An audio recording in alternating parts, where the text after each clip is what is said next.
Hey gamers, Maniac here with GameAccess.net doing a Tuesday unboxing, and I'm really excited about this one. We have started the fall season, and now that summer's over, we got a whole bunch of games coming out in the next couple of months leading up to Christmas.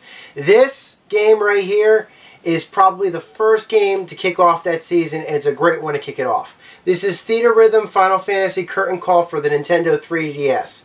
This right now is a 3DS exclusive game. I think there might be an iOS version in the future, but for right now this is just available on the 3DS.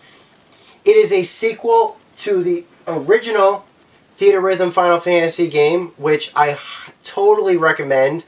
I've played so many hours and replayed so much of it. It's got some great DLC. It's probably one of the best rhythm games I've ever played, and it's got some great music and some great unlockables. But the thing about the original THEATRHYTHM game was, it's limited by the 13 staple Final Fantasy games, Final Fantasy 1 through 13. None of the spin-offs, none of the add-ons, none of the extra games are included with the THEATRHYTHM games, nor was Final Fantasy 14. That was the cutoff point. So there's no music from any of those spin-off games in the original THEATRHYTHM game. Until now. This new game includes not just music from the original 13 Final Fantasy games. It also has music from Final Fantasy 14, Final Fantasy Type O, Final Fantasy VII Advent Children. A whole bunch of different Final Fantasy games are included in this thing, and I'm really looking forward to unboxing it. There is a demo that's available right now on the Nintendo eShop. You can download it for free if you haven't given the game a look. There's also a demo for the original game. I don't think the original game is downloadable just yet on the eShop. If it is, that's news to me. But, in fact, that was why it was really difficult for me. I actually was really interested in picking up THEATRHYTHM when it was kind of a rare game. Square didn't have it in print, and I think I had to pay about 20 or 30 bucks for it on Amazon.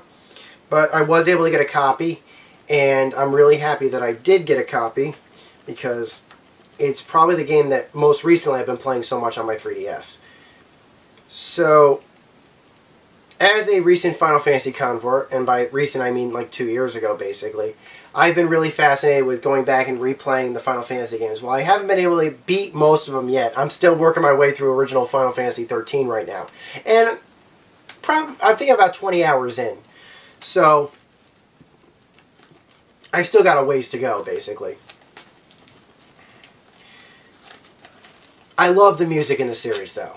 And this is probably some of the most beautiful music ever composed for video games. And so I'm really excited about it.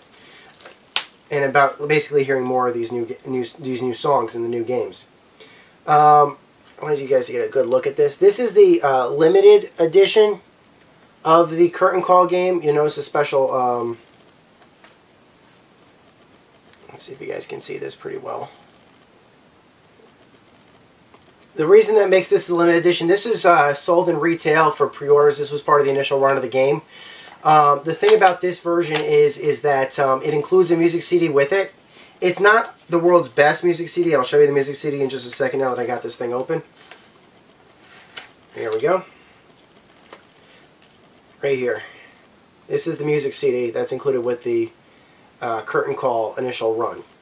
It includes some remix selections on the back, including track number 1, Series Prelude, Locke's theme, the main theme of Final Fantasy VII, Thunder Plains, track number 5 is Choose Your Combatants.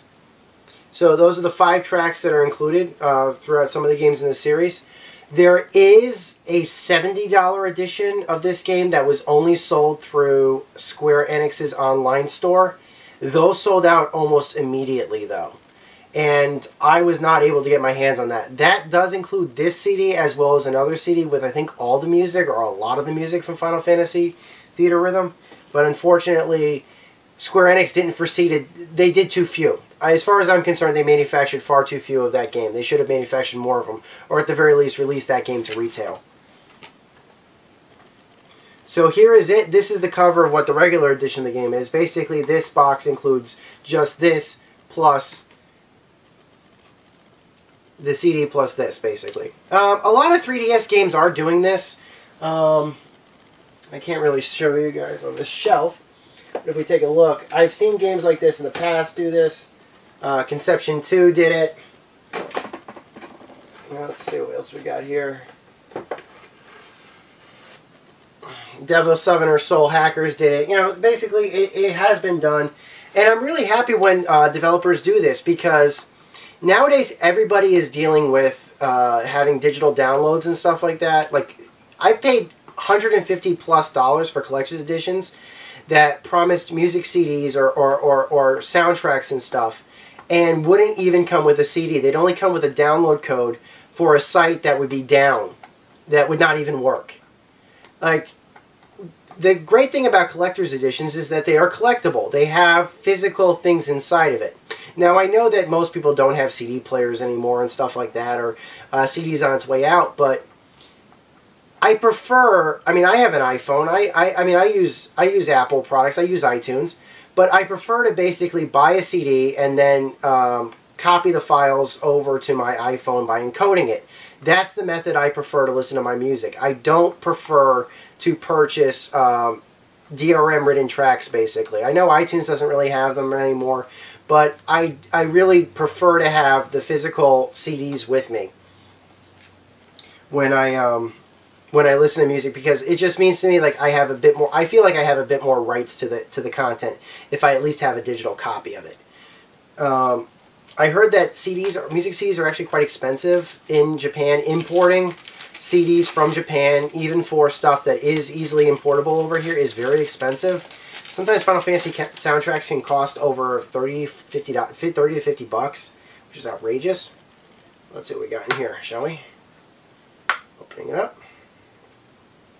Okay, I'm just gonna take that. It's a Square Enix card. Okay, so the back match, yeah, the back matches. I like the style, basically. And here's something else you guys will not be seeing. This is the Club Nintendo information.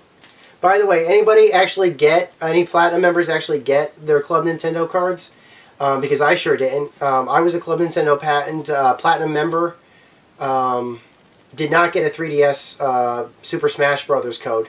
Really disappointed in Nintendo about that. I talked to the GameStop guy today about that. He told me it was only a select bunch of Platinum members. So not only were they basically being selective about who they were sending the codes out to, they were being selective of the selective group, which is pretty petty. If you're going to do something and you're going to say Platinum members, they should have done it for all the Platinum members. I would have been more than willing, if I had gotten those codes, to share them with you. But unfortunately, Nintendo never sent me any, and I have no idea why not. I was a Platinum member. So there you have it, guys. Can't wait to put this in my 3DS. If you guys want a closer look at the instruction booklet, I do like this style. I know that there are some figurines that are very specific about this kind of style, but I do like the art style that they're going for. From having played the demo of this game, the controls are different, although I think they added in button presses as opposed to not just tapping. But if you have played the game, the previous version of the series, you should be able to tap just fine. So there you have it, guys. THEATRHYTHM Final Fantasy. Curtain call. Can't wait to play it. Really looking forward to it. Until next time, guys, this is Maniac with GameAccess.net. Over and out.